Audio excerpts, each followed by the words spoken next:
This is a very special McLaren F1. So for the first time I'm actually seeing it for real and it looks incredible. So it's been upgraded by McLaren themselves. So this was a standard F1 and the front end has been reworked.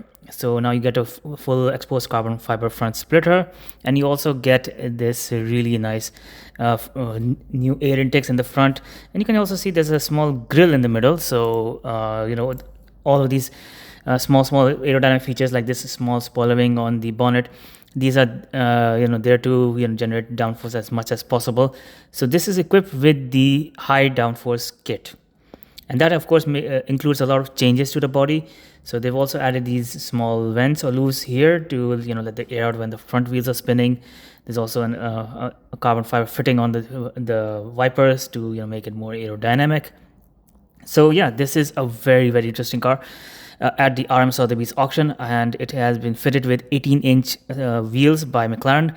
The standard McLaren's F1s have the 17-inch wheels, so this one is having larger wheels.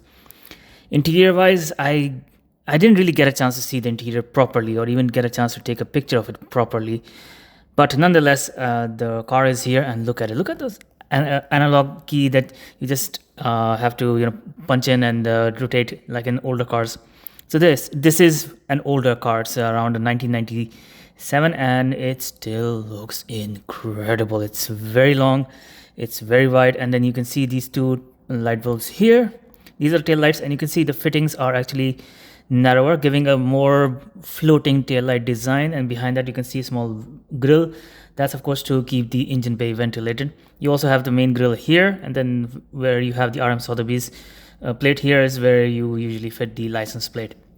So the license plate kind of obstructs the ventilation, but to solve that problem they've added more vents into the rear bumper as well.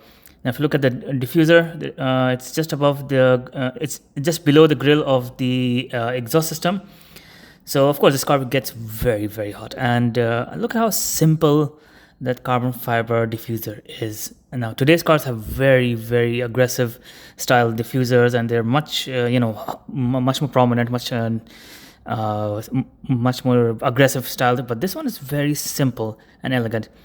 Now here is of course the beast, the 6.1 liter naturally aspirated engine by BMW. So this one with the the high downforce kit has been upgraded to 680 horsepower.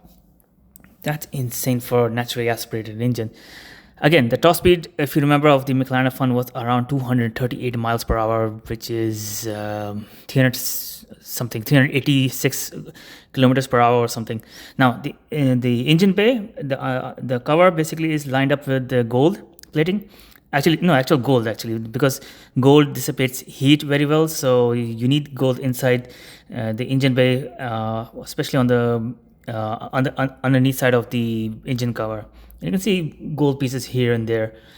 So yeah, it is absolutely incredible. Now with the high downforce kit, body kit, you get this spoiler wing which is fixed, but it has small joints, and you also have this hidden vent. So these are there just next to the pillars of the rear wing, and their work is to channel air directly into the engine. So this is a similar design you have on Pagani Zondas as well, some of them which have been upgraded by the owners themselves. They have these type of vents built into the rear fender, but here they're almost hidden. If you don't see the car in person, you might not notice them.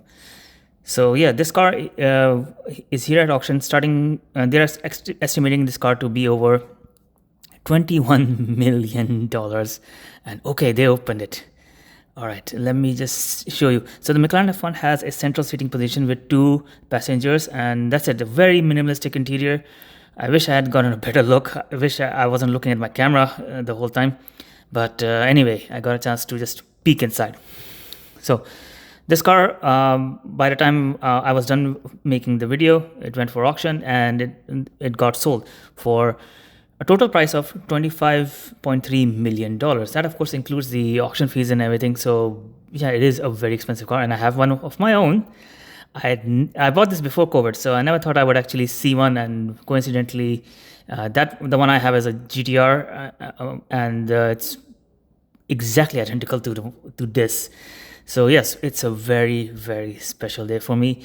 I've traveled a very long way to come to this event to see just this car. The rest, those are also additional perks. So they have a lot of interesting Ferraris all around, like this LaFerrari 812 Competition. There's a Monza SP2 next to it, but I've seen those cars so many times. But this is an icon. So if you head on down to the video's description, you'll find names and links of all the other McLaren videos that I've made over the years: Senna GTR, Speedtail, and all the others. This is a very